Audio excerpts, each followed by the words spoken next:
All right, how's everybody doing today? Hotep, this is Michael Imhotep, founder of the African History Network, host of the African History Network show. It is Saturday, March 9th, 2024. Saturday, March 9th, 2024. And we are live. So I teach this fantastic online history course called Ancient Kemet, the Moors, and the Maafa, Understand the Transatlantic Slave Trade, what they didn't teach you in school. And I'm going to do a class preview of that 10-week online course right now for you all. So I teach the class on Saturdays, 2 p.m. Eastern Standard Time. We have a class today. We'll give you the information. You can register for this exciting 10-week online history course. And our class lesson plans are available right now at our website, africanhistorynetwork.com. Okay, so when you scroll down the page, you'll see the information right here for the online class. We have classes Saturday, March 9th, 16th, 23rd, and 30th. We do the classes 2 p.m. to 5 p.m. Eastern Standard Time. And then when you scroll down the page, you'll see our class lesson plan. We have the flyer for the current class, and we have the class lesson plans for all 10 class sessions laid out. So you can see the type of content that I deal with. We deal with thousands of years of history and what leads up to the transatlantic slave trade taking place, okay? And I'm going to do a quick class preview for you and go over some of the slides in the class and some of the content. So there are over 200 slides that I'll show you or discuss in the class. There's 80 to 100 articles that we'll look at. There's about 15 books, 15 main books that we reference in the class. You don't have to buy any of these books to follow along in class. And we'll look at video clips of interviews I've done with some of our scholars like Professor James Small, Professor Kabahai Watha Kamene, Tony Browder, Runoko Rashidi, etc. Okay, and you can click right here and download the lesson plan. So we do the sessions live. All the sessions are archived and recorded, and you can go back and watch it anytime. So a year from now, 2 years from now, you can go back and watch the entire course. You don't lose access. So we see an unprecedented attack on African-American history and African history right now, whether it's coming from the state of Florida, and you see some of the stories that we've covered here on the African History Network show, as well as when I'm on Roland Martin Unfiltered, dealing with the attack on education, attack on African-American history being taught in schools. We see this article from CNN.com. College Board hits back at Florida's initial rejection of AP African-American Studies course and admits it made mistakes in rollout. We talk about the attack from Florida with the Advanced Placement African-American Studies class and the attacks coming from the Department of Education, Florida Department of Education. We know there was a march in Florida to protest the new social studies standards as well for middle school students that taught that some slaves were taught skills that they were able to use after they gained freedom or after slavery ended, etc. Okay, and they tried to present a softer side of slavery and that somehow slavery benefited some former slaves. So we dealt with that extensively on the African History Network show. This article here from Axios.com talks about how new rules are limiting how teachers can teach Black History Month. And this deals with the backlash of anti-critical race theory laws. There was an article from USA Today that dealt with mock slave auctions, racist lessons, how U.S. history class often traumatizes, dehumanizes Black students. And sometimes we see the way that these history classes or the way that different lessons pertaining to history are taught in some schools is traumatizing to African-American students. And then something that brought a lot of backlash was the, as I mentioned, the new social studies standards in 2023 coming from the Florida Department of Education. This article here from NBCnews.com, new Florida standards teach students that some Black people benefited from slavery because it taught useful skills. Okay, so we've dispelled a lot of this misinformation here on the African History Network show pertaining to that. So one of the things we do in the class, we go through and look at history chronologically. We look at thousands of years of history and what leads up to the transatlantic slave trade taking place. Some of you have seen excerpts of the video that I did talking about the 1619 project and how a lot of what we've been taught about 1619, August 20th, 1619, how a lot of what we've been taught about 1619 is incorrect. And there's a lot of information to substantiate that as well. What's left out of the conversation oftentimes is the date 1526, because you had the Spanish taking Africans into the territory we call South Carolina and Georgia to try to set up a settlement. And this was 93 years before August 20th, 1619 in Jamestown, Virginia, even though August 20th, 1619 did happen. And at that time, you didn't have codified slave laws in any of the existing colonies. Okay. And the first of the British, the first of what would be the 13 colonies that has codified slave laws is Massachusetts in 1641. This historical marker right here at Point Comfort in Virginia, Fort Monroe, I should say Fort Monroe in Virginia, notes the arrival of the first Africans in Virginia. And there's a good article that we look at in the class called "Much of What We've Been Told About Virginia's 1619 First Africans is Wrong." This is from VirginiaMercury.com. And those 28 Africans who were originally on a Portuguese slave ship called the San Juan Batista, they're going to be brought into Point Comfort in Virginia, and actually Hampton, Virginia, on the White Line and the Treasurer pirate ships. And it's going to be 20 and odd Africans on that White Lion pirate ship, an English pirate ship, that are going to be traded for food and water and supplies, etc. Okay, so one of the things that we do in the class, like I said, we go through and look at this history chronologically, and we look at the pyramid principle. Two of my teachers, Dr. Leonard Jeffries and Professor James Small, when they teach, they talk about the pyramid principle. And if we look at a pyramid has three sides. The foundation of the pyramid is African history and culture. And it's African history and culture that gives us our VIPs, our values, our interests, and our principles. It gives us a cultural paradigm to see reality through. And it influences the two sides of the pyramid, economic empowerment and political empowerment. Economic empowerment and political empowerment. And the economic empowerment influences how we engage in economics, whether we use white capitalism dressed up in red, black, and green, or whether we use systems like the cooperative systems, which we have a history of using. And these are principles that we brought with us from Africa as well.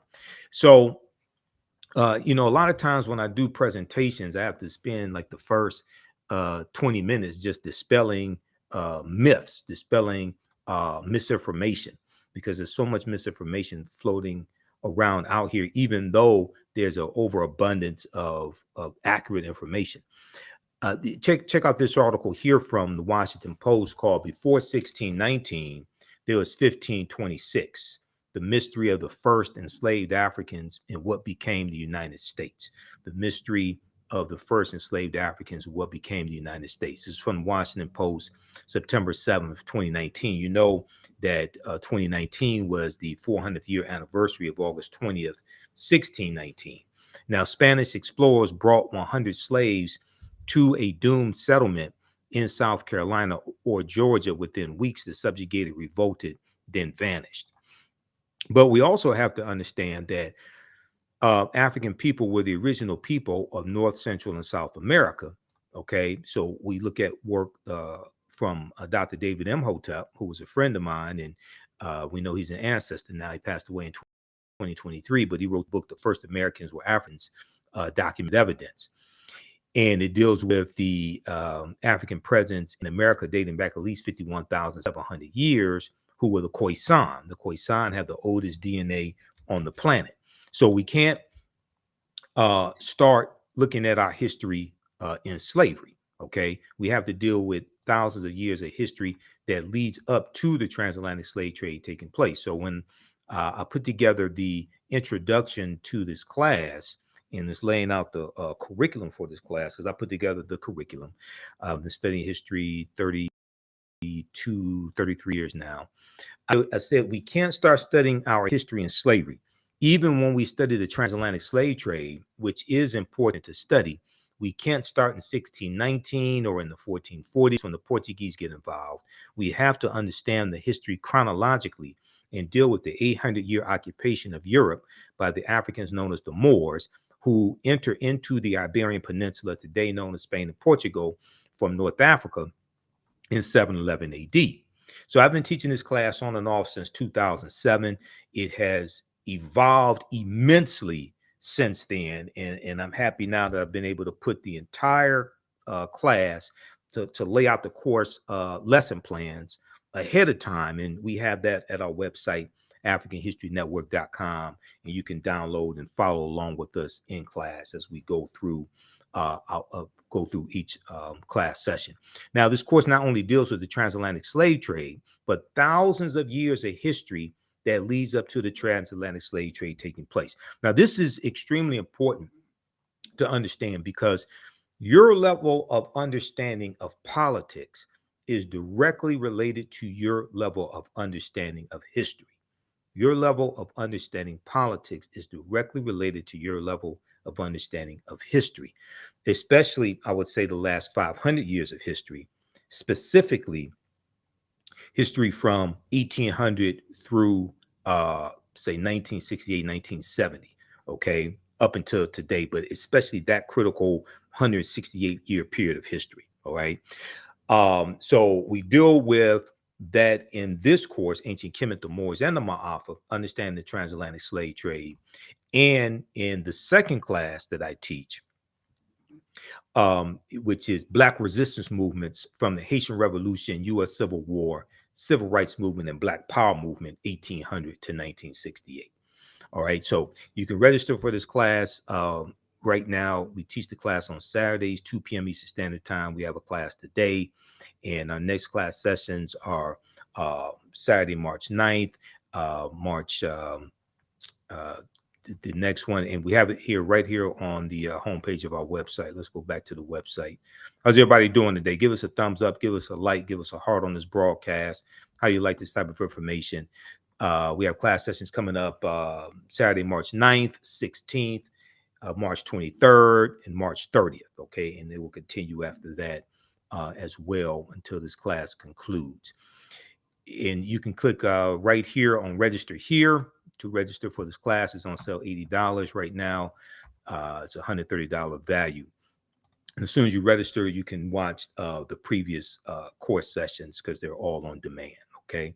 All right, let's continue. Now, these are some of the slides, some of the actual slides from the class. It took a lot of effort to really put this course together, develop it to the point where I really want to get it. Now, August 20th, 2019 marked the 400th year anniversary of the 29 Africans who came into Point Comfort on August 20th, 1619 in what would later be called the colony of Virginia. This year was known as the Year of Return, as many African Americans were and continue to reconnect to Africa and traveling to Ghana and other West African countries. When we discuss the transatlantic slave trade, we have to first understand that African people are the original people of North, Central, and South America and have been in the land we call the United States of America at least 51,700 years. So when I say things like that, or when other, scholars say things like that, other historians, a lot of times people don't know what we're talking about or think we're saying the transatlantic slave trade didn't happen or what have you. No, that's not the case at all. Yes, the transatlantic slave trade happened, but you have to understand thousands of years of history leading up to the transatlantic slave trade taking place. Okay.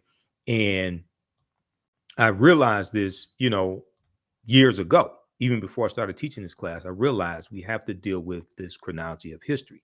So Dr. David Imhotep, who wrote the book, The First Americans Were Africans, Documented Evidence, on page 14 of his book, he lays out evidence found in Allendale County, South Carolina, by archaeologist Dr. Albert Goodyear in 2004. And Dr. Albert Goodyear and his team, they found 13 different types of evidence that thoroughly document an African presence in the land that we call the United States of America, dating back at least 51,700 years. Okay. They found artifacts, architecture, campsites, carvings, Egyptian writings, footprints in lava, genetic M174D haploid groups dealing with DNA and genetics.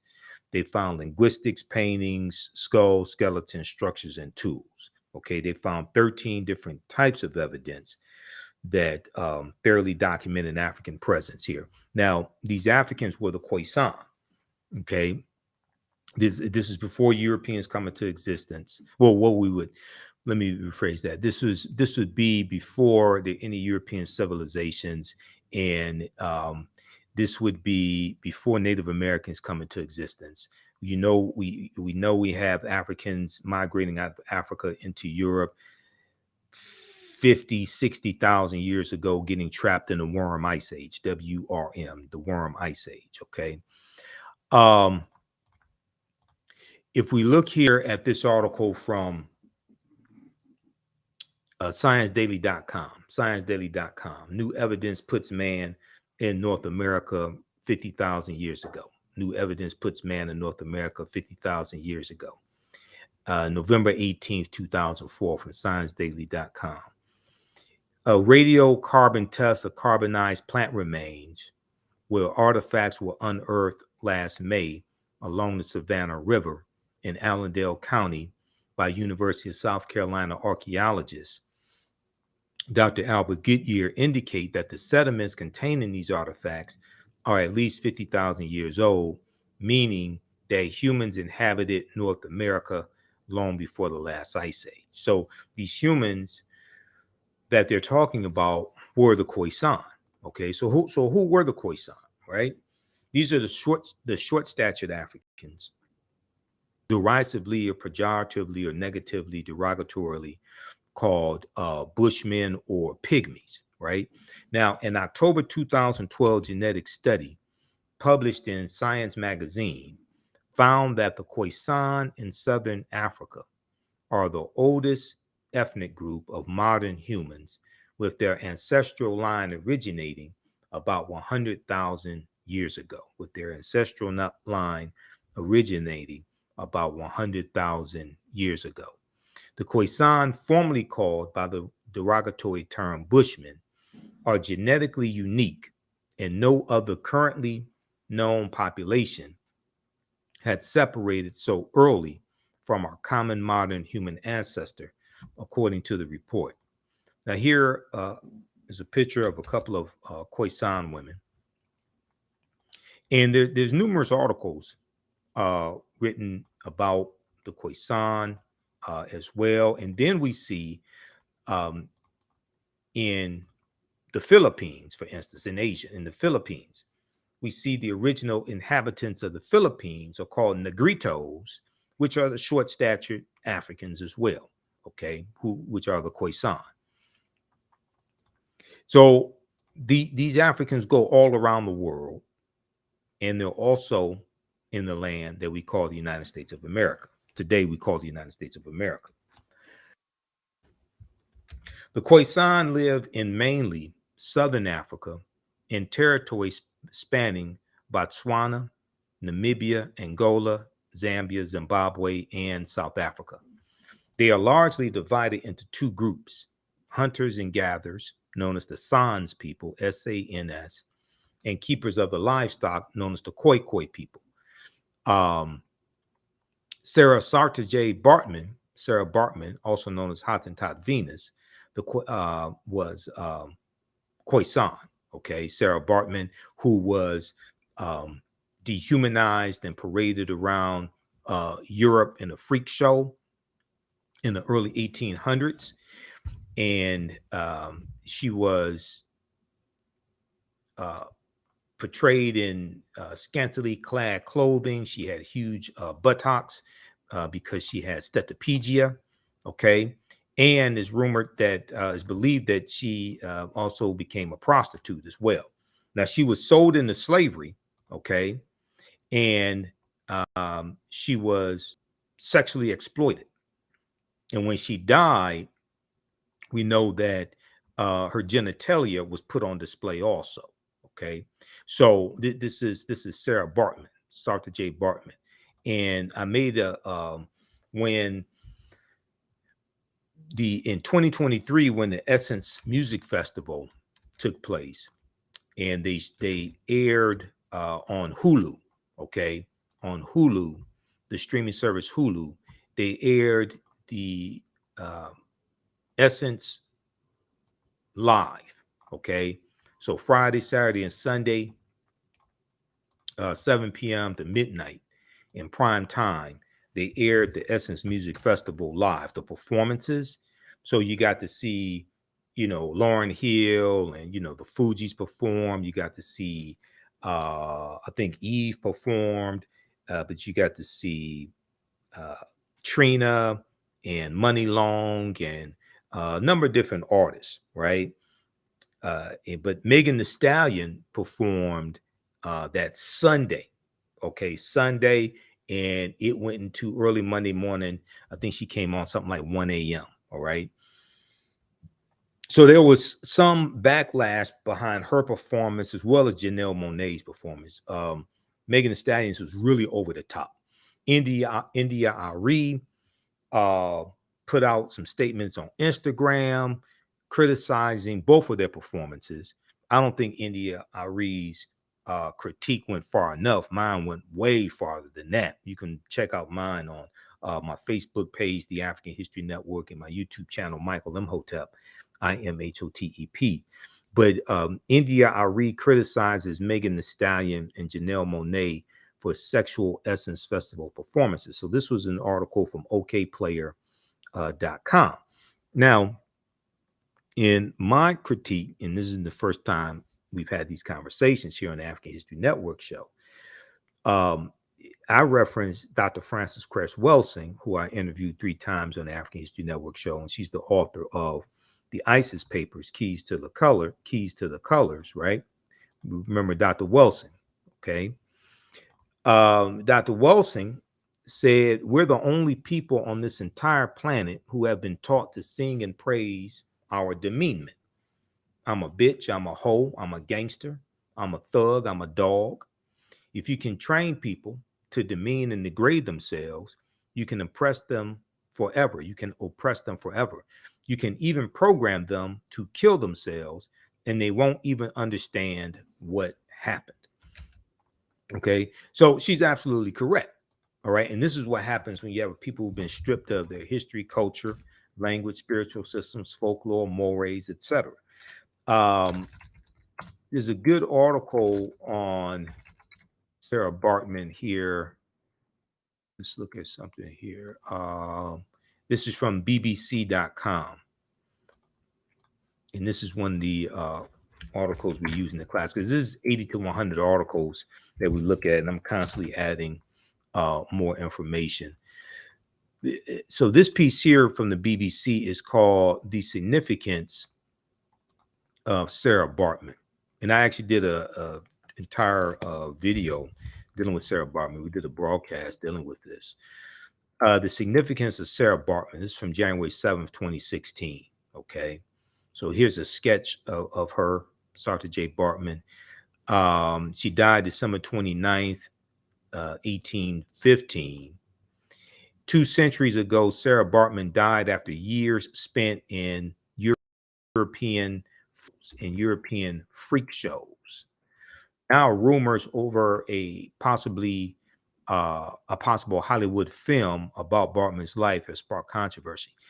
Now, whether or not the film happens is not the most important thing. The most important thing is the history that happened to Sara Baartman. Her brain, skeleton, and sexual organs remained on display in a Paris museum until 1974. Her remains were not repatriated and buried until 2002. Brought to Europe seemingly on false pretenses by a British doctor, stage named the Hottentot Venus, she was paraded around freak shows. And, there's it's, it is ironic that Sara Baartman was dehumanized in what are called freak shows. And oftentimes, the term freak is attributed to African American women, but in a negative way to justify sexually exploiting them. So I'm not saying, and even it can be a double-edged sword when the term freak is embraced by African American women in negative corporate controlled hip hop. Not saying there's something wrong with them enjoying sex, but when they are portrayed as being hypersexualized, right? And then usually negative, pejorative, dehumanizing terms are associated with them to justify mistreating them. And the term freak can be used in a negative way. All the African American women enjoying sex is really separate from the conversation of them being dehumanized and sexually exploited. Okay, so we have to understand two conversations that are really separate.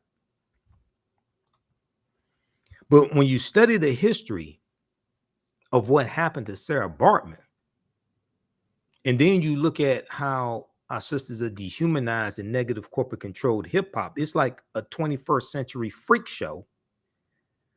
And they think they are in control of the narrative, but they're really not. It's the white corporations behind them that are really in control of the narrative and allow them to do what they do and profit from it. Profit the most from it, I should say. So Sara Baartman, who was billed as Hottentot Venus, was paraded around quote unquote freak shows in London and Paris, with crowds invited to look at her large buttocks. Today, she is seen by many as the epitome of colonial exploitation and racism, of the ridicule and the commodification of Black people, making money off of our bodies. But here we talk about really the sexual exploitation and sexual commodification of African people, specifically in this case, African women. She's the precursor to Nicki Minaj and Cardi B and Megan Thee Stallion and Sexy Red and Sukihana and Ruby Rose. She's the precursor to this.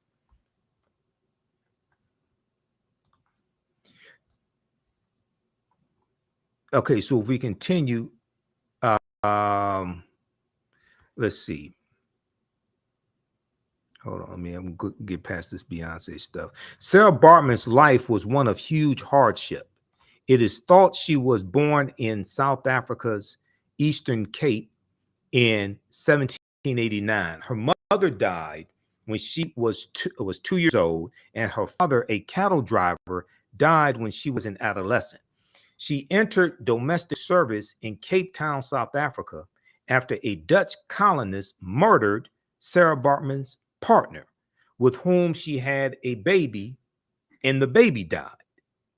In October 1810, although illiterate, Sara Baartman allegedly signed a contract with English ship surgeon William Dunlop, Dunlop, and mixed race entrepreneur Hendrik Caesars, in whose household she worked, saying she would travel to England to take part in shows. The reason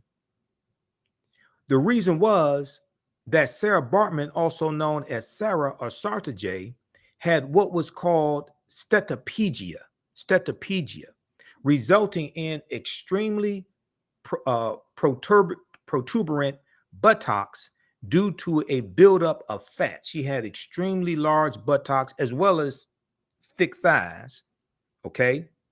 And Europeans were fascinated by this, and large breasts, and Europeans were fascinated by this. These made her a cause of fascination when she was exhibited at a venue in London's Piccadilly Circus after her arrival.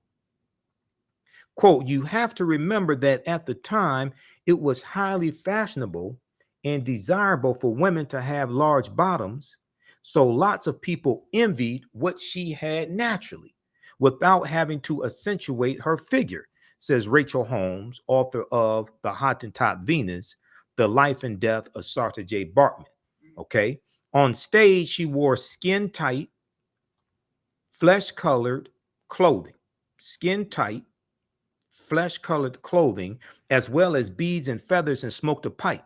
Wealthy customers could pay for private demonstrations in their homes with their guests allowed to touch her.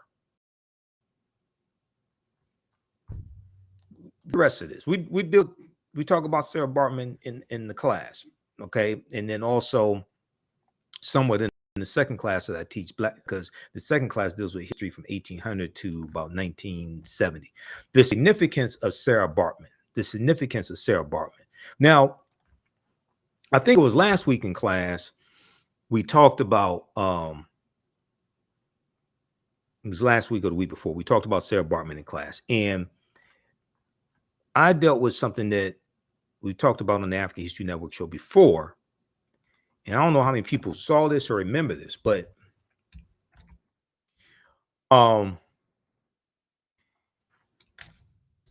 there was a statue of Nicki Minaj at the Madame Tussauds Wax Museum.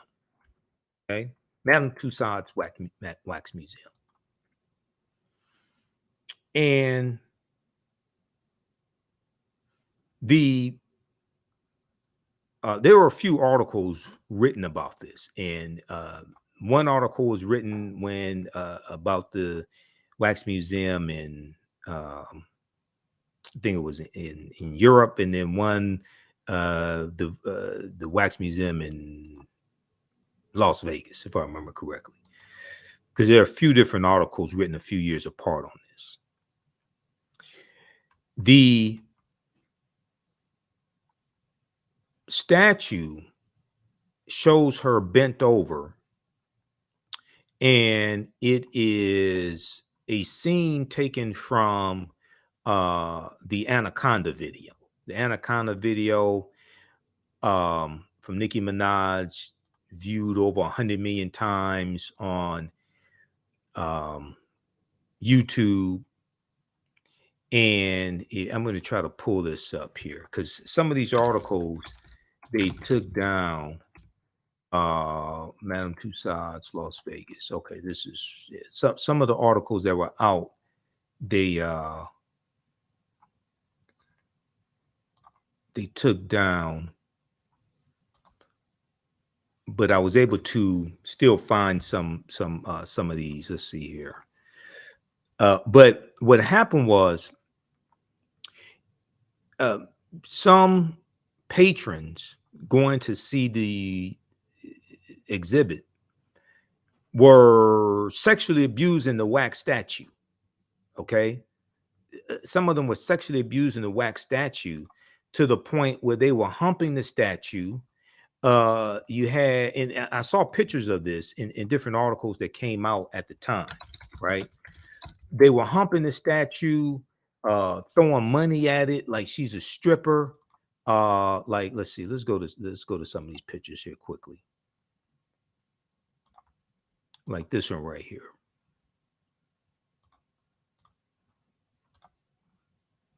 So they were throwing money at the statue of Nicki Minaj. So this is a scene from the Anaconda video. Now she approved of the statue and the position of the statue with her bent over, things like this. I don't know how many other statues they had of women bent over, scantily clad. But here you see this sister with money like she's at a strip club, okay, doing this to a statue of Nicki Minaj. Then you had other pictures, like you had other people disrespecting it, like this couple right here. And you know, the woman is okay, she may be kissing it, but it looks like the guy is trying to hump on the statue of Nicki Minaj. All right, so you had this right here. And the question you have to ask yourself is, what happens when the image of African Americans, in this case African American women, is hypersexualized and projected around the world? Because the way you treat a people is largely based upon how you think about a people. How you think about a people is based upon what you've been taught about a people. What you've been taught about a people is based upon everything you've read, heard, and seen about a people. So when you study Sara J. Baartman, right, and how she was sexually exploited, you see that that's the precursor to the when we talk about a singular person, we see that's the precursor to a lot of what we see today dealing with sexual exploitation of African American women. But now it's even worse because you have negative corporate controlled hip hop. So then you had this guy who thought, I guess he thought it'd be a good idea to hump the statue of Nicki Minaj. All this is very well documented. There were articles about this when this came out. Okay. Now, I don't know how many other statues got sexually exploited, what have you. And it got so bad, what happened was the museum had to put security guards around the wax statue of Nicki Minaj to keep people from abusing the statue. The museum had to put security guards around the wax statue of Nicki Minaj to keep people from abusing the statue. So you have to ask yourself this question. Well, if people think it's all right to abuse a statue of a Black woman whose image has been hypersexualized, then what would stop them from abusing Black women who they perceive to be hypersexualized as well? Now, this article here from USA Today, Nicki Minaj's Madame Tussauds wax figure has fans confused.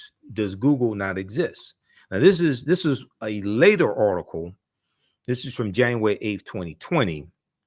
This is about the statue in Germany, Madame Tussauds in Germany. Okay. And this statue, they said, it displays the unlikeness to her. Okay. They were saying how it looked like her. So then they show, let me see, they show the real Nicki Minaj right here, a scene from Anaconda, and then they show this statue. Okay. I still don't know why, what would, out of all the poses you can have Nicki Minaj in, and even in the video, she ain't bent over the whole time in the Anaconda video. Why would you choose that? I know she approved of it, but that just goes to show how, at least at that time, she lacked critical thinking skills or lacked maturity to understand the ramifications of this. But why would the museum think it would be all right to have a statue of her bent over like that?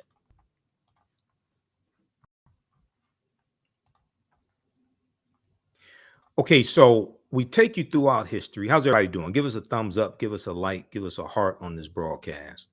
Okay. And those just joining us, I'm Michael Imhotep, founder of the African History Network, host of the African History Network show. We're doing a quick overview of this 10-week online course that I teach, where we deal with thousands of years of history and what leads up to the transatlantic slave trade taking place. The name of this class is Ancient Kemet, the Moors, and the Maafa, Understanding the Transatlantic Slave Trade. And you can register for this class at our website, africanhistorynetwork.com, where we have a wealth of information. And you scroll down the page, you'll see we have our social media tags. I have to add threads here also, because this, I think the AHN show on threads. I have to add threads here, and then also have to add TikTok, because we have a TikTok page, a TikTok channel as well. I don't use TikTok that much, but I'm going to start using it more. A 10-week online, 10-week, the lesson plans for our 10-week online course are here, and you can download them here also, so you can see the content that we cover, and just click on register here to register for this course. But if you go back to the PowerPoint presentation, show you preview some of the content that we deal with. So we talk about the Khoisan as well, who have the oldest DNA on the planet, go all around the world. And we look at different archaeological discoveries that have taken place come out in the last 15, 20 years or so. This was a huge discovery that came out of the Greek island of Crete. Crete has been an island for more than 5 million years. This was an article from the New York Times, February 15th, 2010, on the Greek island of Crete. New evidence of very ancient mariners. Okay, on the Greek island of Crete, new evidence of very ancient mariners. On Crete, new evidence of very ancient mariners. Stone tools found on the Greek island of Crete over the course of 2 summers, archaeologists say are at least 130,000 years old, which is considered strong evidence for the earliest known seafaring in the Mediterranean, and calls for rethinking the maritime capabilities of pre-human cultures. Okay. And they say that this is causing them to have to rethink everything. And it really seems that this pushes the history of Mediterranean voyaging back more than 100,000 years, specialists in Stone Age archaeology say. So we know at least 130,000 years of our history has been stolen.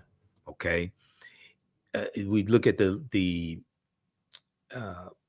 lost Egyptian city known as Tanis Heraklion, which was lost about 1,200 years ago. Is built around 8th century BC. It was swallowed up into the sea about 1,200 years ago. And in 2013, archaeologist Frank Gaudillo and his team released their findings, and they found 64 ships buried at the bottom of the sea off of Egypt's beneath the surface of Egypt's Bay of Abu Qir. They found 64 ships, 16-foot tall statues, 700 anchors, countless gold coins, and smaller artifacts. But they found statues like this, okay, and statues like this here. So before this discovery of the physical remains, Tanis Heraklion existed only on paper. Okay, Tanis Heraklion existed only on paper. We talk about understanding African culture. We talk about the co-ops, the cooperatives, which is based upon African principles, and it's these were cooperatives that were used by African Americans to fight for economic survival and gain some type of economic stability in various ways. Dr. Jessica Gordon Nimhard wrote the book Collective Courage, and she's one of the foremost authorities when it comes to the cooperatives. I interviewed her back in, I think it was 2014 on the African History Network show. Okay. And I read a lot of her book. I read articles where she's cited, where she's interviewed. This is her book right here. So this is one of the books we reference in the class. Collective Courage, A History of African American Cooperative Economic Thought and Practice, okay, by Dr. Jessica Gordon Nimhard. And it documents our deep, rich history of the cooperatives, okay, of cooperative economics and the co-ops. And the name of this article that I cited here is Stop Saying Black People Don't Support Each Other Economically. Now, this is from news1.com, June 30th, 2014. Dr. Jessica Gordon Nimhard said the Black cooperative movement has always been parallel to the Black liberation and civil rights movements. We've mostly heard about the political side of the movement, but you can't name a major Black political leader that did not point to cooperatives as a pathway to freedom. Okay. And, you know, we look at the Free African Society, okay, 1787, Philadelphia, Richard Allen, Absalom Jones. This was a mutual aid society. There was a good article from the Associated Press, Mutual Aid Networks Find Roots in Communities of Color, which talks about how cooperatives were making a resurgence during COVID-19. Okay, the nonprofit organization Town Hall Project created Mutual Aid Hub to track all the various collective efforts when the coronavirus began its rapid global spread in March 2020. Back then, it counted only 50 mutual aid groups, but by May 2020, the number grew to more than 800 in 48 states, driven by what the hub's lead organizer, Shivani Desai, called a, quote, grassroots explosion of organizing, end quote. While these informal networks have sprouted up in response to the pandemic, mutual aid organizers and scholars say they have existed long before then. Few are aware of their deep roots in communities of color, where such networks have been built for centuries.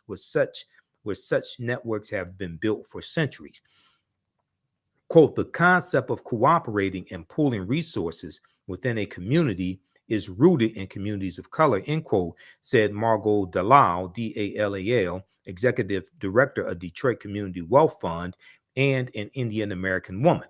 Dr. Jessica Gordon Nimhard, author of Collective Courage, said Black mutual aid societies date back to the 1700s. Free Black Americans pooled resources to buy farms and land, care for widows and children, and bury their dead.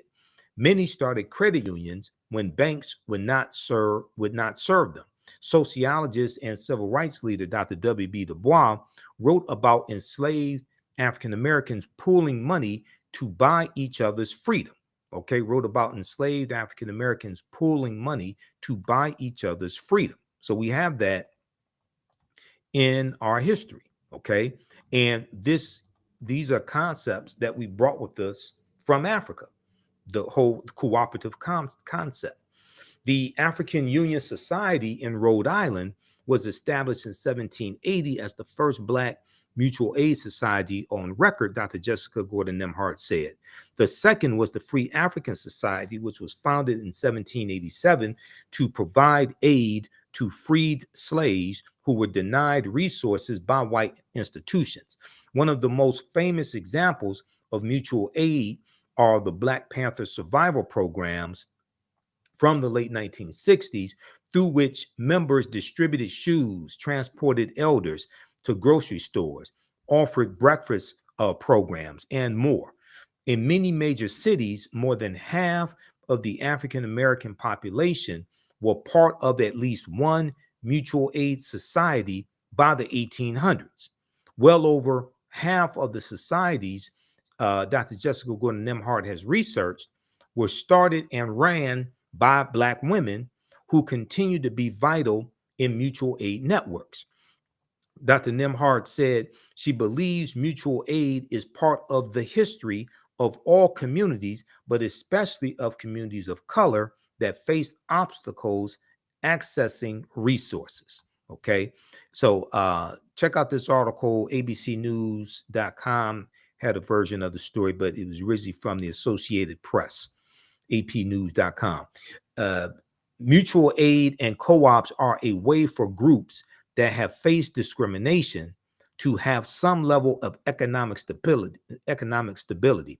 Part of my work is to remind African Americans that mutual aid is part of their history too, Dr. Jessica Gordon Nemhard said. Okay, so it's important really to understand that, because that is history coming from African culture, and these are elements of African culture that we brought with us to this country. Okay, there was an article from, there was a discovery in an article from yahoonews.com that dealt with the father of all humankind is 340,000 years old. The father of all humankind is 340,000 years old. And this dealt with a man named Albert Perry in South Carolina.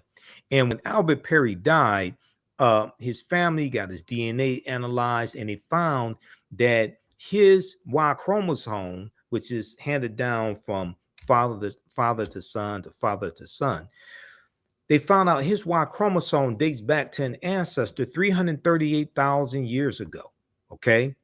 There was an article from New Scientist, March 13th, 2013, entitled "The Father of All Men is 340,000 Years Old." And it talks about this discovery. And Albert Perry shows that his Y chromosome dates back 330,000 years ago, even though the oldest known fossils of modern man date back 195,000 years ago. This is shocking because all previous DNA samples date back between 60,000 to 140,000 years ago. This is causing geneticists to have to rethink everything. This is causing geneticists to have to rethink everything. And when these archaeological discoveries come out, and discoveries dealing with DNA and all different types of things like this come out, they cause the scientists and paleontologists and archaeologists to push the timelines back. You know, Juvenile had the song in 1999, "Back That Thing Up." They keep having to back that thing up. They keep having to back the timelines up. There's numerous archaeological discoveries that we look at in this class. One of them is dealing with how we're older than we thought. We're older than we thought.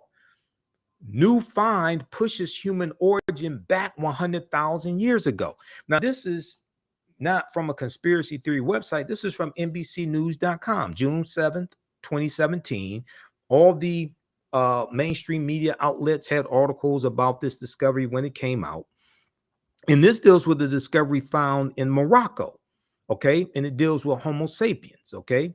Modern humans evolved much earlier than previously thought, researchers reported. New discoveries at a rich site in Morocco show modern humans were hunting and probably cooking game animals 300,000 years ago. This is 100,000 years earlier than scientists have believed until now. 100,000 years earlier than scientists have believed until now. New discoveries and new dating methods show that, in fact, many of the bones belong to modern Homo sapiens, and they lived as far back as 300,000 or 350,000 years ago. The earliest previous Homo sapiens bones date back 195,000 years ago, and they're from clear across the continent in modern Ethiopia. Taken together, the findings show modern humans were dispersed across Africa long before anyone ever thought. Okay, the deeper they dig, the blacker the planet gets. The more research they do, the older we get. And they realize that we're much older than we've been told. They realize they have to push the timelines back. But also, African people were here in the land we call the United States of America long before Native Americans came into existence, long before Europeans traveled to North America, traveled to the Caribbean. Okay. And this is what Dr. David Imhotep lays out in his book, The First Americans Were Africans, Documented Evidence.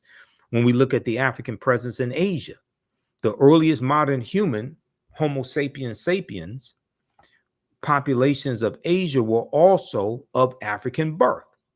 Here we are speaking of the diminutive Africoids, the extremely important and much romanticized family of Black people, phenotypically characterized by unusually short statures, skin complexions that range from yellowish to dark brown, tightly curled hair, and in frequent cases, like many other African people or Black people, stetopygia, okay, like Sara Baartman had.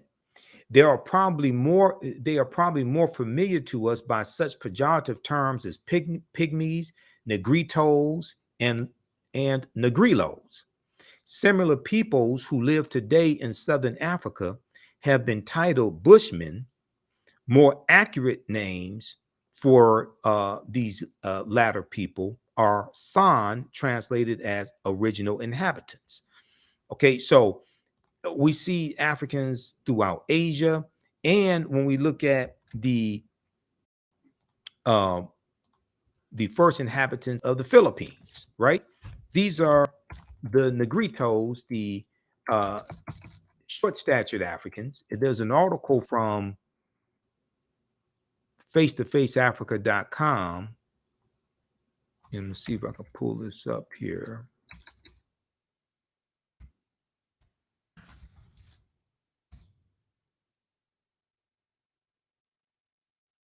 I think this is the right one. No, that's dealing with the Adamanese in India.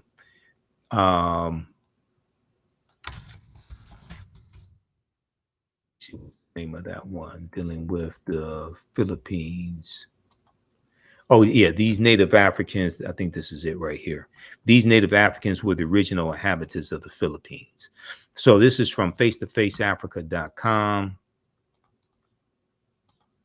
So how y'all like this type of information? Give us a thumbs up, give us a heart, give us a like on this broadcast, and register for this 10-week online history course that I teach. We get deep into this history.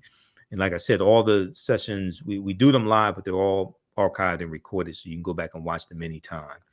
Let me close this video out here.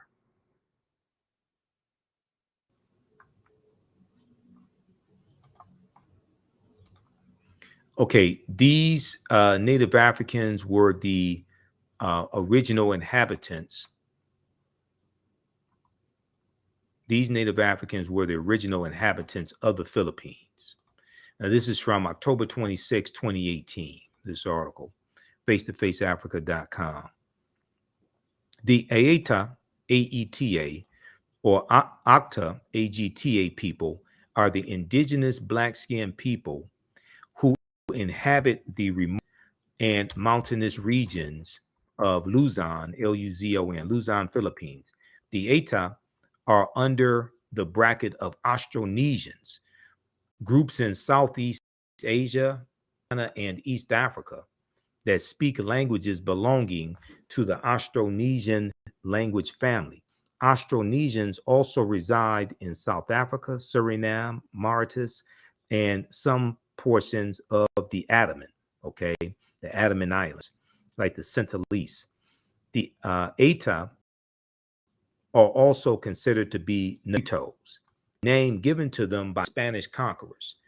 They have dark brown to extremely dark brown skin, kinky and curly hair, which ranges in dark brown to blonde, small noses, dark brown eyes, and possess short height. Okay, so read the rest of this article here, but they show you some of the Negritos. They show you some of the Eta. Okay, and these are descendants of African people. These native Africans were the original inhabitants of the Philippines.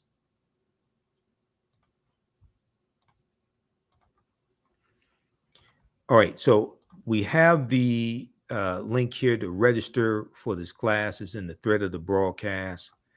Who still needs to register for this 10-week online history course? Now, the content is PG-13. You can use this information with your children also. It's engaging. We show video clips. We have book references. I'll show you the book references on the screen also. The class is not overly graphic. I don't do a lot of cursing or anything like that. Okay, so it's not that type of class. Okay, so we post information there. Now, here's an excerpt of an interview that I did with Tony Browder. And this deals with the purpose of the pyramids and why the pyramids were built. Okay, and we explore this in the class also. Let's look at this. And pyramid is a Greek word. Okay, contrary to popular belief, pyramid is a Greek word.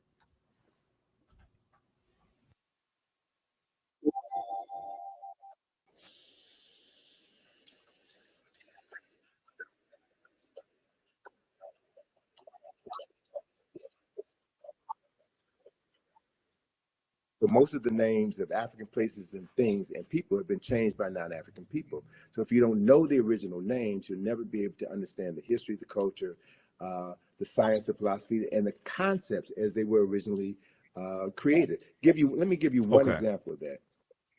Pyramid is a Greek word, which means little flat cake, like a pancake. The original word for that structure is mir, M-I-R. Right. And the word mir means the place of ascension. So mir, there are no bodies buried in any pyramids of mir in the entire Nile Valley. None, zero. So anytime anybody tells you that the pyramids were tombs, that is a lie, whether it's an intentional lie or unintentional lie based on ignorance. Mir were always built over tombs. The tombs were underground. So the word mir means the place of ascension. The place of ascension. And the purpose of a mir was to facilitate the ascension of the soul buried underneath it into heaven, where that soul would be reborn. And they were very specific about where in heaven a soul would go to be reborn. So the first text which documented this journey of the soul into the afterlife was carved in the burial chamber of a tomb known as the Pyramid of Unas, right? So it's in his burial chamber where you find the oldest written religious documents in the world were inscribed on the walls of this particular tomb. That talks about the soul, that talks about the process for the salvation of the soul, that talks about the judgment of the soul, and the place where souls go to be reborn. So the framework for Western religions can be found in the Nile Valley. So it's important to reclaim the names. It's important to understand chronology and history. So in that context, yes, Alexander Macedonia conquered Kemet in 332 BC, and the word Egypt derived from the name Ha-Ka-Ptah, which is the temple of the spirit of Ptah in the city of Mennefer, which was later renamed Memphis by the Greeks. And so that word Ha-Ka-Ptah became Egyptus, which was Latinized and became Egypt. Yes. That's how that word devolved, not evolved, it devolved because it lost its essence through the evolution of the word. And so once Alexander conquered Kemet, then he became so enamored by the 3,000 years of historical knowledge that he had inherited by virtue of conquest. And so he no longer referred to himself as Alexander, son of Philip of Macedonia. He called himself Alexander, son of Ammon, son of Amen, the unseen presence of God Almighty, which is a upper Nile Valley concept, right? And so the Greek rulers then descended from Alexander's line. And Cleopatra is the last of these Greek rulers. So Cleopatra, for all intents and purposes, Cleopatra was not African. She was not Kemetic in the literal sense of the word. And so my thing is, don't get caught up in Cleopatra. There are other personalities of more historical and cultural significance who we should be focusing our attention on. So I would bypass Cleopatra discussion and focus on Queen T, who was one of the baddest queens in human Right. history. She was one of the most powerful rulers on earth. She was the wife of Amenhotep III, and their statue in the Egyptian Museum in Cairo is the largest statue in that building. And anyone who looks upon that statue could see the nationality or the race, if you will, of who these two African people were. And it's very clear that we understand the chronology. Queen T was the wife of Amenhotep Right. III. Son was Amenhotep IV, who changed his name to Akhenaten. And Akhenaten's son was the person that we call King Right. Tut. So if you understand the history, understand the chronology, you can focus your attention on subject matters that are more worthy of discussion than Cleopatra. Not to dismiss her summarily, but Cleopatra is about as significant as Meghan Markle. I'm just saying. Right. Right. Context is everything. Right. Context is everything. Right. So look at, and there, thank you for that image of Queen T. Now, that's a very small image of Queen T. And what I would also suggest those of your listeners who live in New York, go to the Metropolitan Museum, the Met Museum, and you'll see an image of Queen T in the Met Museum. But that image of Queen T has half of her face destroyed. And there was an article that was written in the 1970s that was an attack against African-centered scholars. And Asa Hillier brought this knowledge to our attention. The people from the New York Times had interviewed him as part of this same debate that folk are having right now about Cleopatra and African history. And Asa Hillier showed this image of Queen T. And this image of Queen T, I love it so much because it reminds me so much of my dear friend, Dr. Francis Cress Wellison, with the afro, the stern look, and a woman who was clearly in control of herself and her destiny. So Asa referenced that face of Queen T in the Metropolitan Museum with half the face knocked off.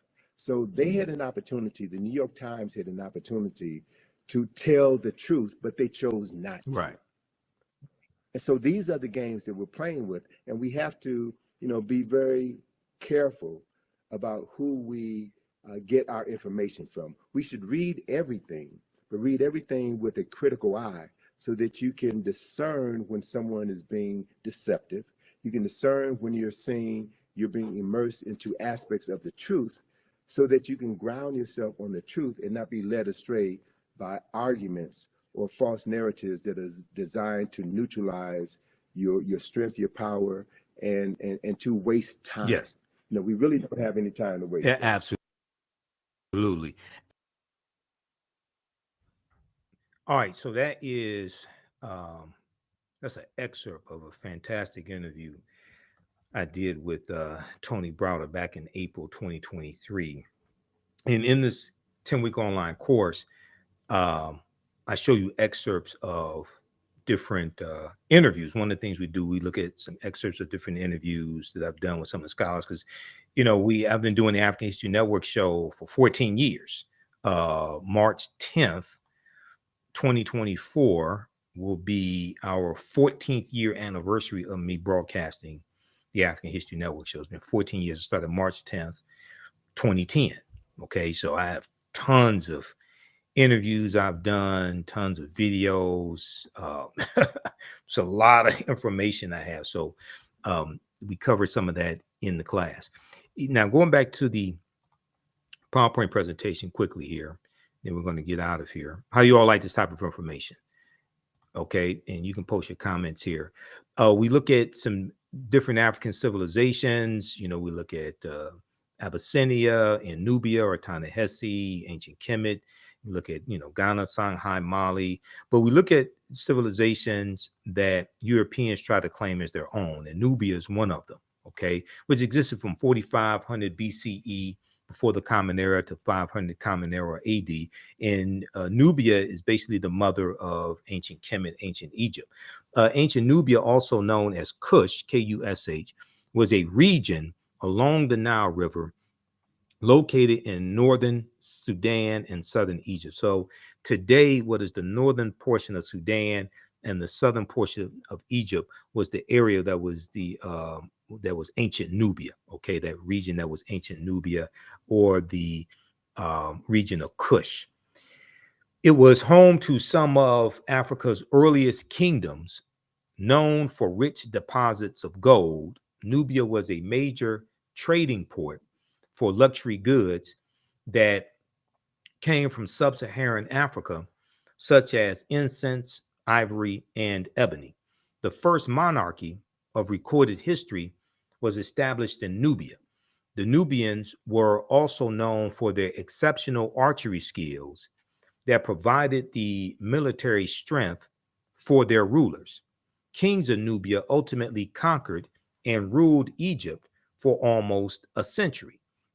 Monuments still stand in modern Egypt and Sudan at the sites where Nubian rulers built cities, temples, and royal pyramids. In the 1800s, the Western world's interest in Nubia was awakened by the rediscovery of the ancient empire's monuments, which were reported almost simultaneously by individual British, French, and American explorers. Okay, so in the 1800s, you're going to see Europeans try to claim Nubia as a European civilization. Many of them found it difficult to credit indigenous Africans for building such a civilization. During the 1840s, German Egyptologist Carl Richard Lepsius asserted confidently that the Greek term Ethiopian, when referring to the ancient civilized people of Kush, did not apply to quote unquote Negroes, quote unquote Negroes, but was used to describe reddish skinned people closely related to the Egyptians who quote unquote belong to the Caucasian race. Okay, a reddish skinned people closely related to the Egyptians who quote belong to the Caucasian race, end quote. Because when Napoleon conquers Egypt in 1798, he's taking scholars in and they're studying Egypt, and then they are going to claim, and then 1798 going to the 1800s, they're going to claim that Egypt, these were Caucasians. Okay, they may say they're brown skinned Caucasians or something like that, but they come up with these theories to try to say that no, it wasn't Black Africans, it wasn't Negroes that did all this, it wasn't Negroes that built the pyramids. No, these were Caucasians. They may be brown skinned Caucasians, but they're still Caucasians. And then they do the same thing with Nubia and say that the Nubians were reddish skinned people closely related to the Egyptians, but the Egyptians belong to the Caucasian race. Anything to say that these were not Black Africans. Now, in 1852, when the American diplomat Bayard Taylor visited Sudan and gazed upon the temple carvings of gods and rulers with clearly African features, he also found it inconceivable that they could have been created by Black-skinned Africans. Rather, he asserted, echoing Richard Lepsius, they must have been created by Egyptians or immigrants from India or Arabia, or an offshoot of the white race. AtlantaBlackStar.com has a fascinating article, 5 Ancient African Empires Besides Egypt that Europeans and Arabs tried to claim as their own. And we see this throughout history, and a lot of this history gets twisted around in the 1800s, right? So there's a good video. It's on TikTok and YouTube, things like this. This is of a European scientist who is confronted with the fact that this ancient Egyptian pharaoh, or Nasubiti, this pharaoh, and this one is Nubian, that this person was Black African. Okay, now it is true that the racial classifications of quote unquote Black did not exist in antiquity and ancient times. And we talked about this when we dealt with Queen Cleopatra VII and the documentary African Queens from Jada Pinkett Smith. Okay, these are the racial classifications that we use today developed over the 16th of the it developed over basically the 1600s, 1700s, and 1800s. Okay, they didn't exist in antiquity. Check this out.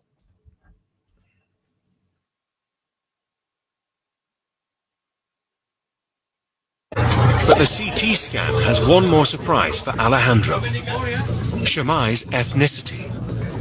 Well, they have just told me that Shemai had Nubian features, which means that their ruling family was probably Nubian, and that was unexpected. Examining Shemai's anatomy closely, the thickness of his bone, the shape of his nasal cavity, the anthropologists think he was a black African, likely from neighboring Nubia.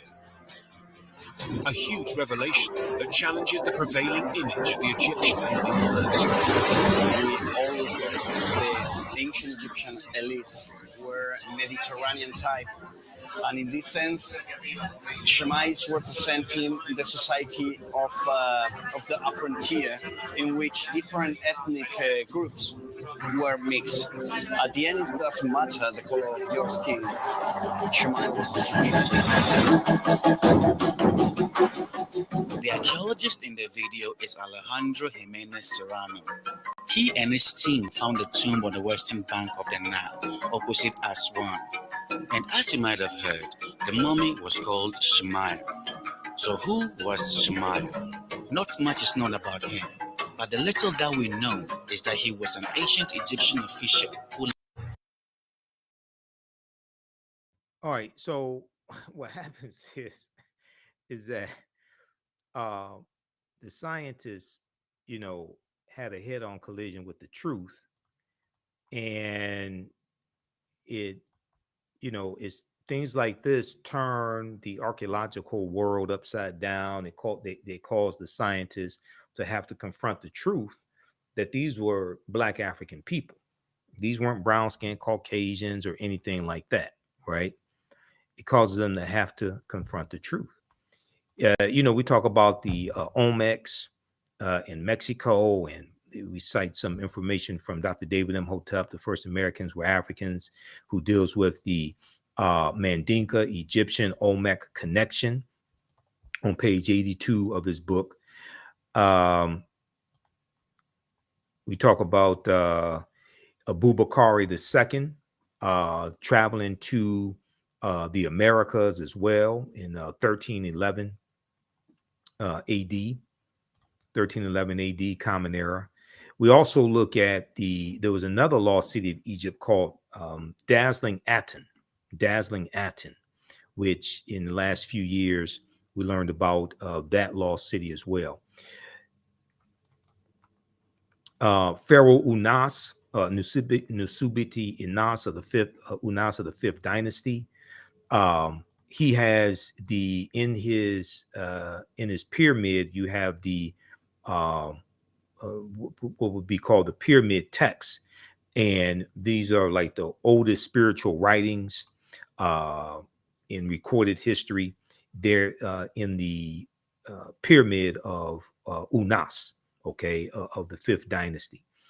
He lived 2375 to 2345 BCE. So we take you throughout history, and one of the books we use Nile Valley Contributions to Civilization by Tony Browder. We use this book here, and you just saw an excerpt of an interview I've done with Browder, and I've interviewed Browder throughout the years. Fantastic book. Nile Valley Contributions to Civilization, but also Egypt on the Potomac. From Browder as well. And Egypt on the Potomac deals with how the layout of Washington, D.C. is based upon ancient African principles. And somebody commented here, awesome class. Thank you for helping us sort through the lies and reclaim our identity. All right, so if you like to, now this is just a preview of the class. The class I teach at our online school. This is just a preview of the class. So I'm going to come back to this here in just a minute. But register for this 10-week online history course. Go to our website, AfricanHistoryNetwork.com, AfricanHistoryNetwork.com. Okay, there's a 10-week online history course called Ancient Kemet, the Moors, and the Maafa, Understanding the Transatlantic Slave Trade, what they didn't teach you in school. I teach the class on Saturdays, 2 p.m. to 5 p.m. Eastern Standard Time.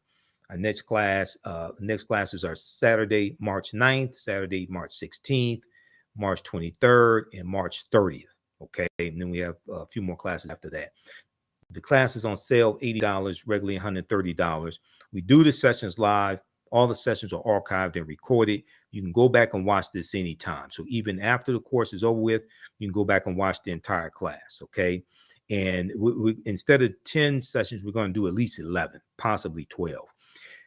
The course outline, the lesson plans for all 10 classes or 10 plus classes are laid out here.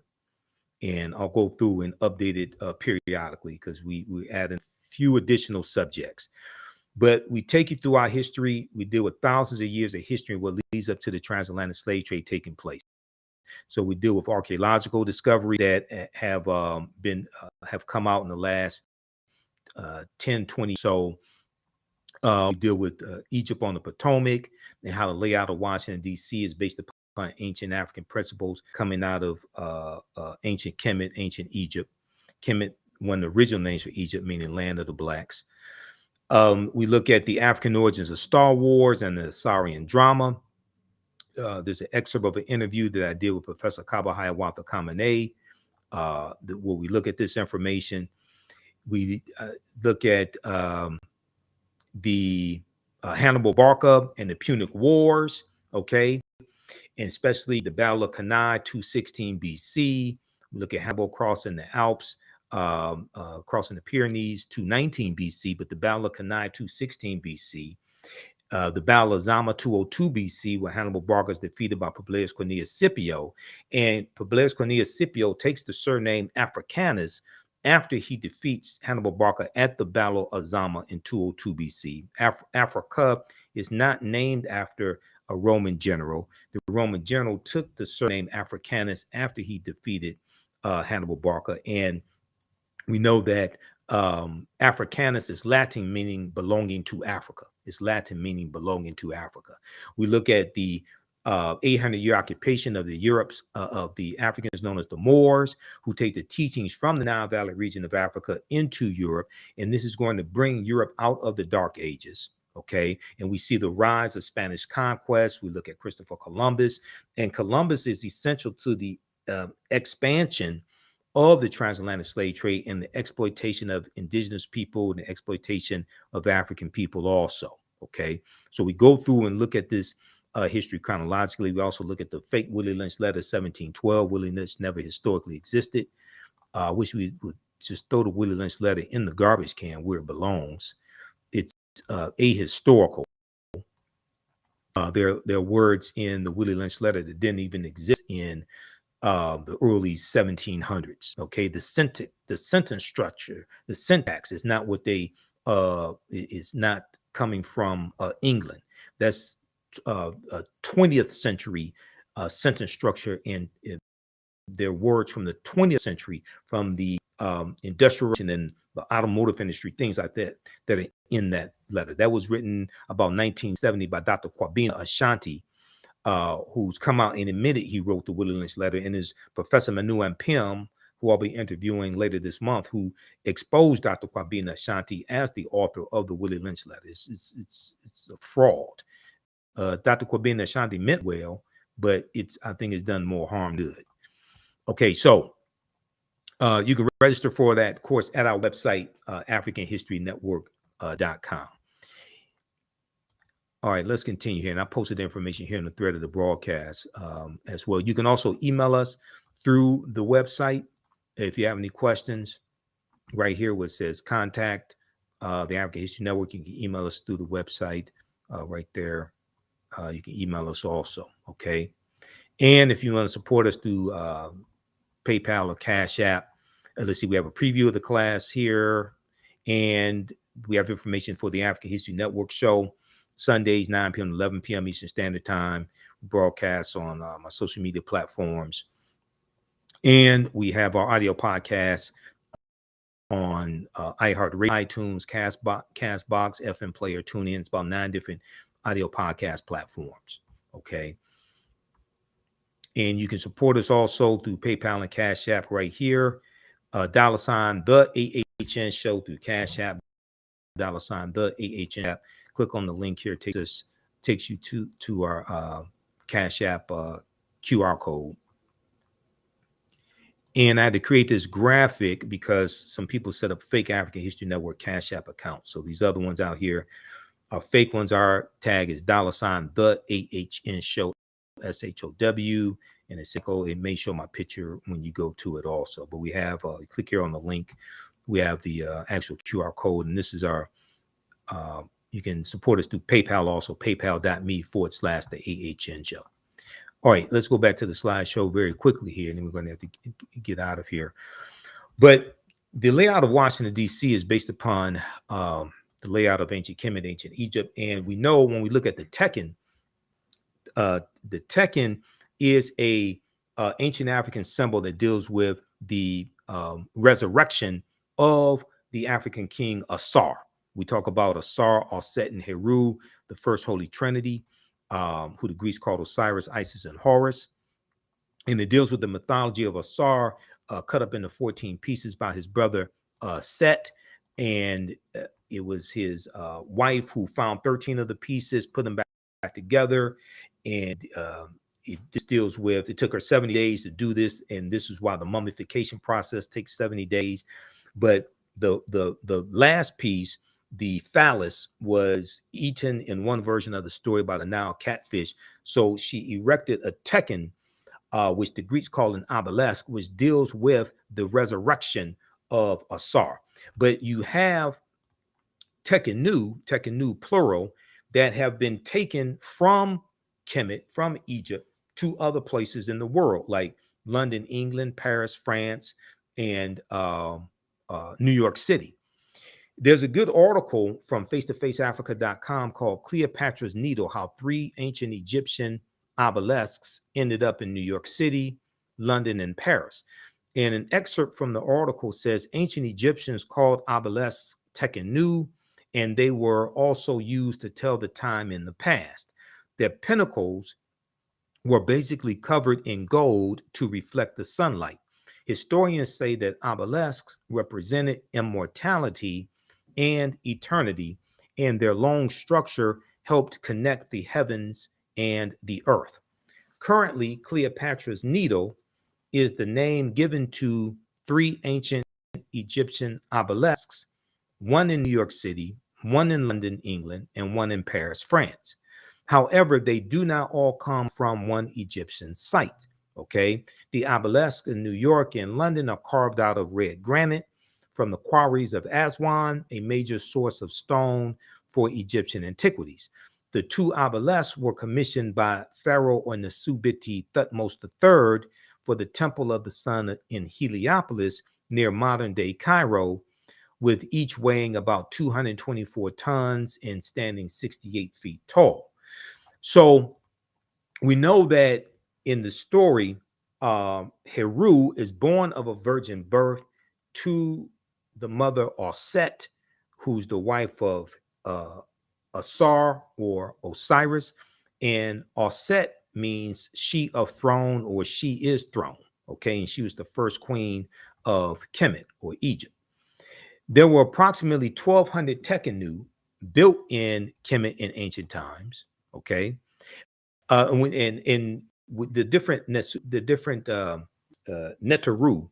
Neteru for plural or Neter for singular, who Europeans would refer to as deities or gods with a little g. The attributes of Aset were, she was associated with love and fertility, and she was oftentimes depicted with a throne on top of her head, because what determines who is going to sit on the throne in ancient Kemet, it came through the woman's side of the family. Okay, Some people say matrilineal. Professor James Small says matrifocal, but it came through the woman's side of the family. Now, there were approximately 1,200 tekenu built in Kemet in ancient times, but only about a dozen are found in Egypt today. Many of the tekenu were removed from Egypt and are now in Istanbul, Turkey, London, England, Paris, France, Berlin, Germany, Berlin, Germany, New York, Rome, Italy, Vatican City, and elsewhere throughout the world. The tekenu are now called obelisks by their new owners, and few know their origin or that they symbolize the resurrection of the African king Asar. So, page 17 of Egypt on the Potomac by Tony Browder, he talks about this, and that's one of the books we use in the class as a reference. Okay, you can buy these books if you want to, but you don't have to buy the books to follow along in class. The word mason is derived from the Latin words mass and sun. Mason means child of light and expresses the desire to pursue light, which is a metaphor for the sun, which symbolizes knowledge. The term child of light or sons and daughters of light was first used to identify students who had completed 42 years of study in the temples of ancient Kemet. Many Masonic temples were modeled after the temples of Kemet, places where light or knowledge was imparted in a series of steps or degrees. Okay, so the whole concept of going to an institution of higher learning and getting your credentials in a series of degrees, associate's degree, bachelor's degree, master's degree, PhD, etc. That comes out of ancient Kemet. The liberal arts, the 7 liberal arts that George G.M. James talks about in Stolen Legacy, the rhetoric and the logic and arithmetic, things like this, that comes from the ancient Kemetic educational system coming from the Nile Valley region of Africa. And this is going to influence the European educational system, which was for the ruling elite, or maybe the top 10%. And it also influences the European secret societies or societies with secrets. Masonic temples are considered houses of light or temples of learning. The term Mason, which means child of light, is a direct reference to the highest degree of the Kemetic education system. The 33 degrees of instruction within Masonry represent a fraction of the 360 degrees of instruction that comprise the Kemetic system of education. Yet with less than 10% of the wisdom of ancient Kemet, Freemasons have held positions of influence and power throughout the world for over 200 years. All right, so we take you through our history and we look at different African civilizations. We look at African mythology, etc., and how it influences us today in society today. Things like the judgment scene, okay, where your heart was weighed on the scales of Ma'at, and Ma'at was the personification of truth, justice, righteousness, balance, harmony, order, and reciprocity. She was a neter that had wings and had an ostrich feather in her head, and this is where the concept of angels come from. The female winged deity or neter Ma'at, who is the personification of truth, justice, righteousness, balance, harmony, order, and reciprocity. And the 42 laws of Ma'at were the precursor to the 10 commandments. Okay.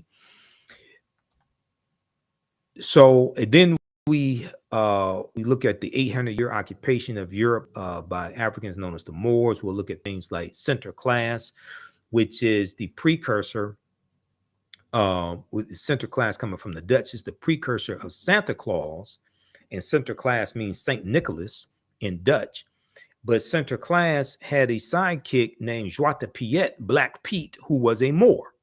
Okay, and this once again deals with the evidence of the African Moors all throughout Europe.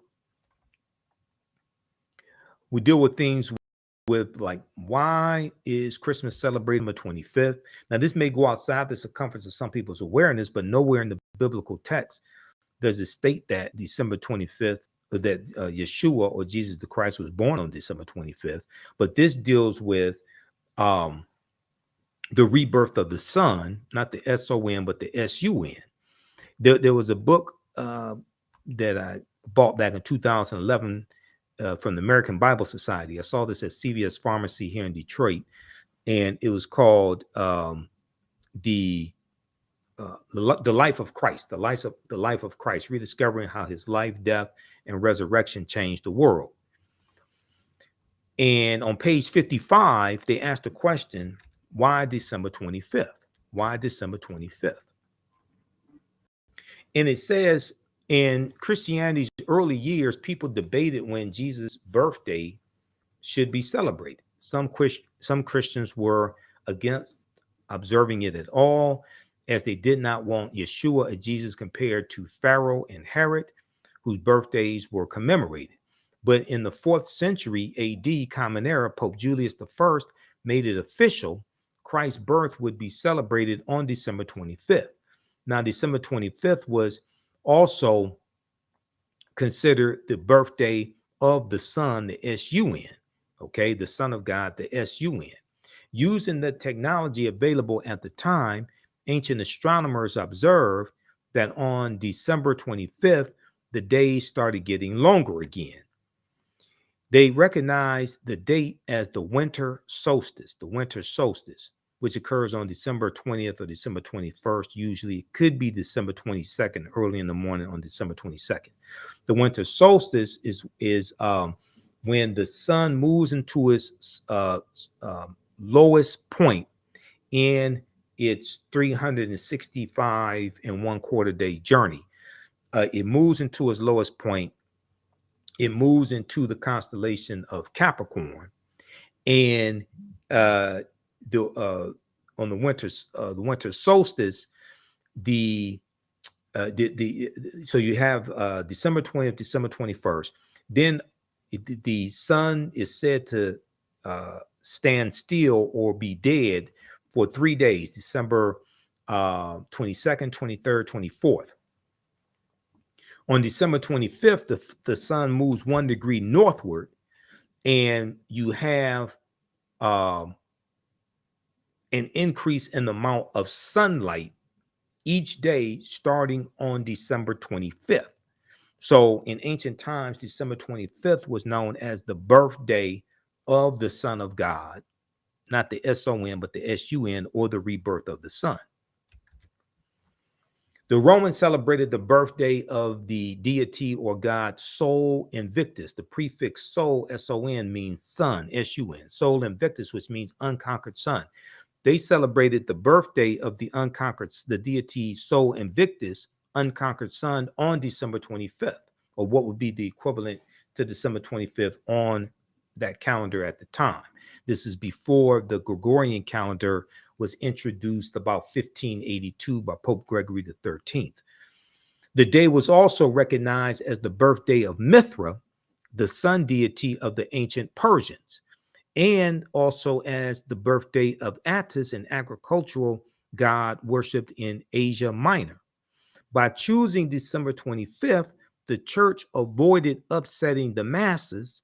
No one wanted their festival canceled, so the church simply combined the new Christian holiday with pagan traditions. So this is why you have to understand the history behind these celebrations we've been taught to celebrate, and the pre-Christian origins of Christmas. We find it in the celebration of Yule, which was a Scandinavian celebration amongst the Nordic people, or the Norse, which took place from December 21st through the end of January. We find it in the German festival honoring the deity Odin, O-D-N. Now, Odin, Odin, that's the father of Thor and Loki, okay? And we see Odin and Thor and Loki in the Marvel Comics movies, the Marvel Universe movies, and the Avengers, things of this nature. This was a midwinter holiday honoring Odin, And Wednesday was originally known as Woden's Day or Odin's Day. Wednesday has its origins dealing with coming from Nordic mythology. Okay, and Thursday was Thor's Day, coming from Nordic mythology, Scandinavian mythology. Saturnalia, the Roman festival of Saturnalia, in honor of the Roman deity of agriculture. The festival of Saturnalia was celebrated December 17th through December 25th. And the festival of Mithra, the ancient Persian deity in Asia Minor of Mithra, was celebrated December 25th through January the 1st. Okay. And the birthday of Mithra was also celebrated by the Roman elite. So all this history is connected together. Okay. And like I said, and also, we look at the movie Black Panther, because African culture and spiritual systems and mythologies all throughout the film Black Panther. Okay. There are 11 different African cultures that we see represented in the film Black Panther. Ruth Carter studied African cultures for 6 months, and she really did her thing. She deserved an Oscar for Black Panther. But the Panther deity Bast comes from the Neter, or the ancient Kemetic or Egyptian deity Bast, who at one point was depicted with a woman's body and the head of a cat. Okay. Ancient Egyptian goddess worshipped in the form of a lioness and later a cat. Bast or Bastet was the Neter of warfare in Lower Kemet, worshipped as early as the Second Dynasty around 2890 BCE. So we definitely look at analyze Black Panther, and the language spoken in the film Black Panther is isiXhosa, which is a Bantu language. Okay, just like Kiswahili is a Bantu language. And I had that slide. I saw that slide here somewhere dealing with the language spoken in the film. Yeah, and what is Bantu? Okay, Bantu is a group of 500 African languages that we see spoken from southern Cameroon eastward to Kenya and southward to the southernmost tip of the continent, going into South Africa. So isiXhosa. So Miriam Makeba, she spoke isiXhosa.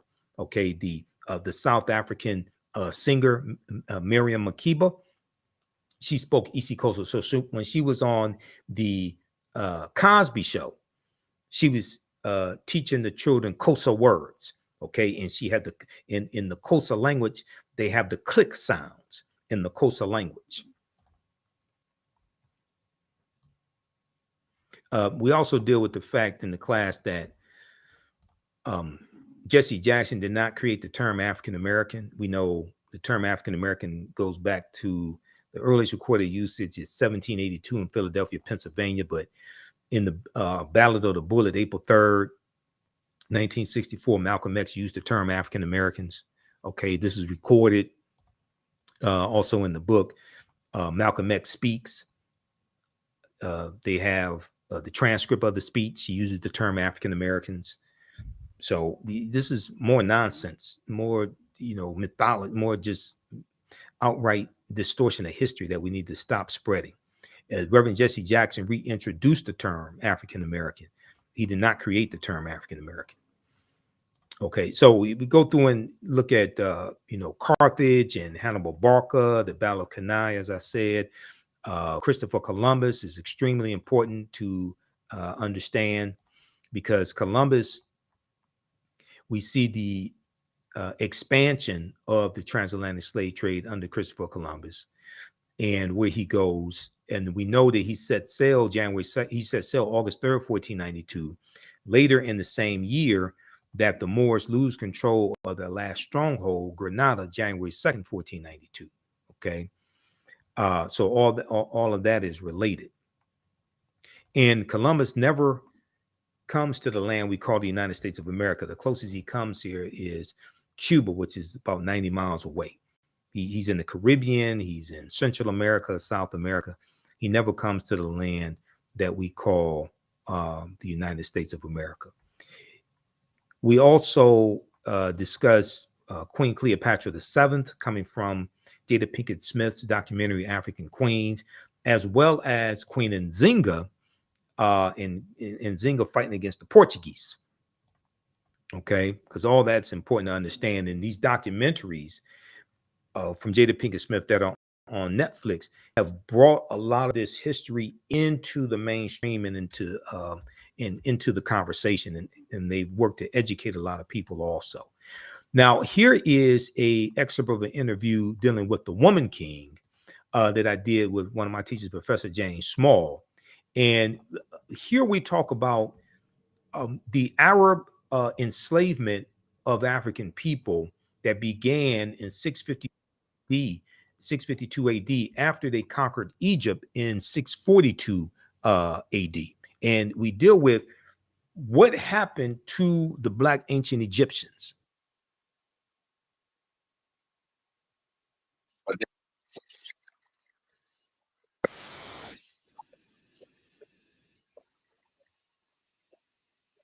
By the British, this is the great burning of Benin and the robbing of Benin of all of its wealth and art and so forth that we hear about in history, but we don't connect it to nothing, right?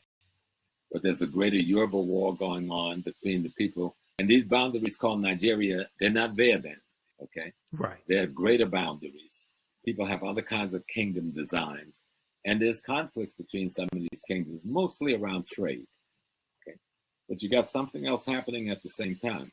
As the Muslim wars of genocide and ethnic cleansing has taken place in the Nile Valley with the Mamluk Turks and the Seljuk Turks, and then finally the Ottoman Turks by the 9th century and the end of the 9th century, beginning of the 10th century, they're pushing millions of people out of the Nile Valley into West Africa. Y'all hear what I'm saying? They're pushing millions of people out of the Nile Valley into West Africa, in through Chad, in through Cameroon, into Nigeria, down into Ghana. This population, through what is called Burkina Faso, this is the population of the people. Everybody always asks, what happened to the Egyptians? Well, we're talking to each other here right now, okay? Because a great number of those refugees, millions of refugees scattered to the south and to the west because of the Turkish and the Arab ethnic cleansing that goes on for hundreds of years leading up to the 1400s, are caught as the vulnerable population in what becomes known as the transatlantic slave trade. And I know a lot of us don't go there with that piece, but you've got to understand, who are these people? Absolutely. That's why I said you have to understand the chronology of history. And if you've seen any of my presentations in the past, you've seen any of my lectures, things like that, Africans are pushed south. They're pushed, we look at the Nile Valley, they're pushed to the south, but also pushed into Central Africa and West Africa. The Dogon, for instance, of Mali and Burkina Faso, the Dogon come from ancient Kemet, ancient Egypt, that Nile Valley region. The Yoruba, okay, of Nigeria come from ancient Kemet. So there's a relationship between West Africa and the Nile Valley region of Africa, especially ancient Egypt. This is why I took exception when a few years ago, Dr. Henry Louis Gates Jr. said that the pyramids in Egypt have nothing to do with Africans in West Africa. You know, African people migrate and migrate for different reasons. Some of the migration is forced migration. Other migration is voluntary.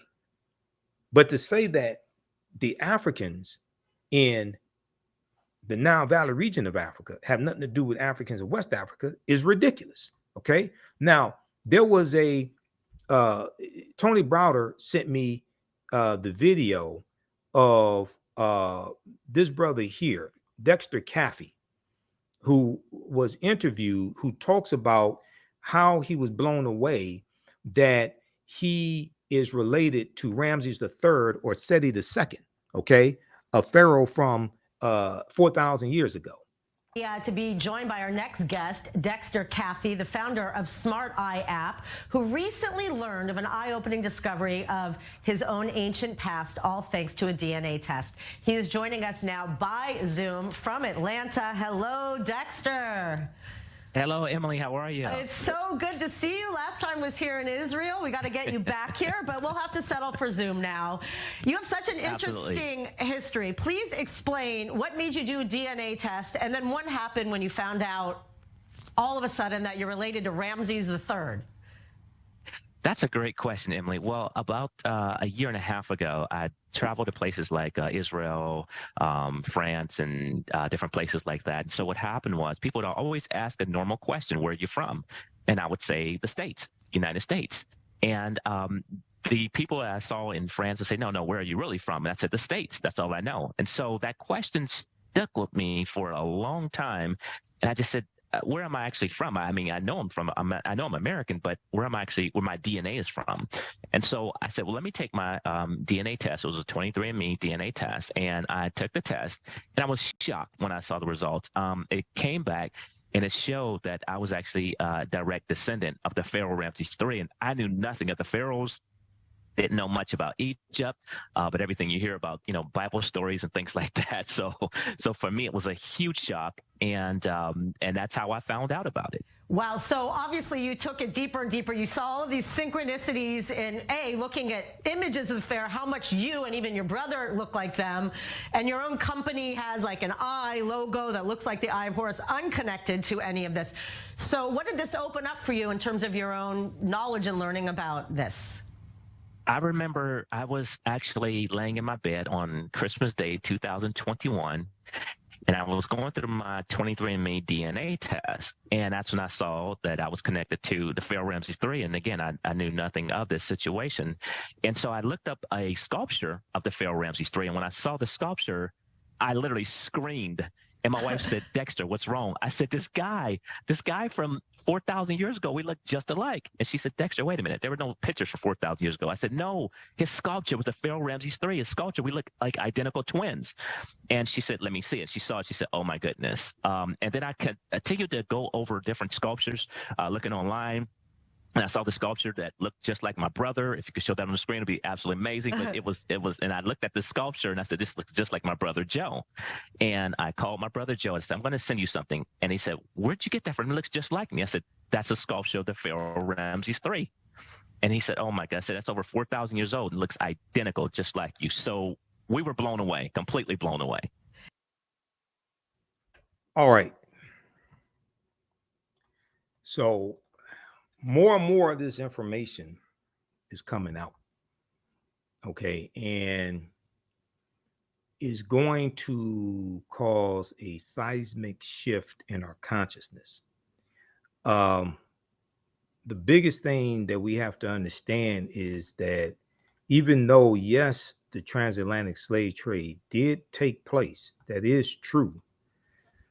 African people were here in this land that we call the United States of America tens of thousands of years before that happened, number one. Number two, there is a relationship between Africans in West Africa and Africans in the Nile Valley region, especially ancient Kemet, ancient Egypt, number two. Number three, when we talk about repairing the damage of slavery and the legacy of Jim Crow segregation and redlining, housing discrimination, things like this, but especially 246 years of slavery, it's the root concept of repair means to make you whole again, to restore you to a status before the harm was inflicted upon you, to restore you to a state before the harm was inflicted upon you. When we talk about repairing that damage, if you start your analysis with African people already enslaved, conquered by Europeans, stripped of their history, culture, language, spiritual systems, folklore, mores, family names, family ties, cosmology. If you start with this already in that institution that dehumanized us, you don't understand that you don't understand. You have to deal with who African people were and what African people had before our history was interrupted by the transatlantic slave trade, to actually understand on a much higher level the concept of repairing the damage. Because we have to reclaim our history, culture, language, spiritual systems, folklores, mores, names, cosmology, that cultural paradigm that gives us our foundation, that gives us our values, our interests, and our principles. And it's that foundation that influences our economics and our economic empowerment and our political empowerment. And every ethnic group in America uses their history and culture to fight for scarce wealth, power, and resources. Every ethnic group in America, largely, generally speaking, has their history and culture intact in various ways. And they use it to fight for scarce wealth, power, and resources. Ours has largely been taken away from us. There are elements of it, but as a recognizable system, as a recognizable culture, it's largely been taken away from us. Case in point, most of us still hold the last names of our former slave masters. And this influences the two sides of the pyramids, the economic empowerment and political empowerment. If the foundation is not in place, it doesn't matter how much money you have.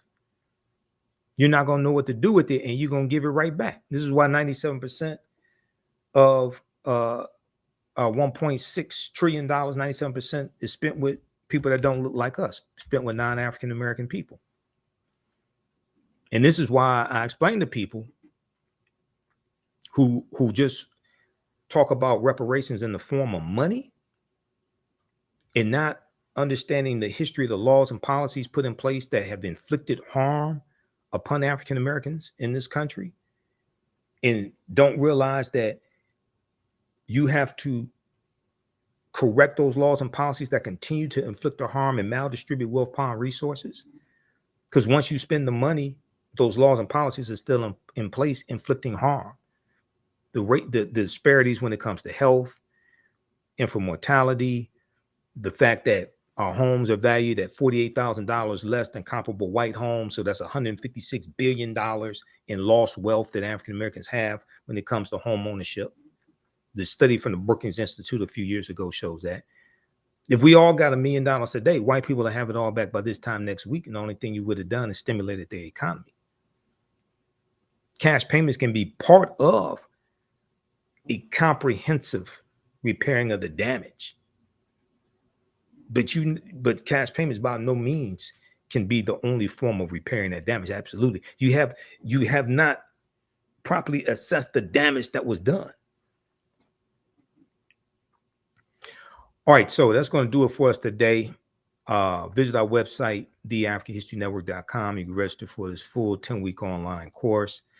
We teach this on Saturdays, normally Saturdays, 2 p.m., 5 p.m. Eastern Standard Time. I had a couple presentations that I had to do on Saturdays, like the 2 previous Saturdays. So we moved the class to Sunday. Saturday, March 2nd, I was doing a presentation for the Detroit Reparations Task Force here in Detroit, dealing with the case for municipal reparations. So next class is Saturday, March 9th, 16th, 23rd, and 30th. We have something after that as well. So you can register for this class at our website, AfricanHistoryNetwork.com. Click on register here. And on the next page, click on enroll. We do the sessions live, but all of them are archived and recorded. You can go back and watch them anytime. So hopefully you learned a lot today. Give us a thumbs up, give us a heart, give us a like on this broadcast. Support the African History Network also through Cash App and PayPal. And remember, right now, it's correct wrong behavior. It's not over till we win. Wakanda forever. And we'll see you at our online school, the African History Network.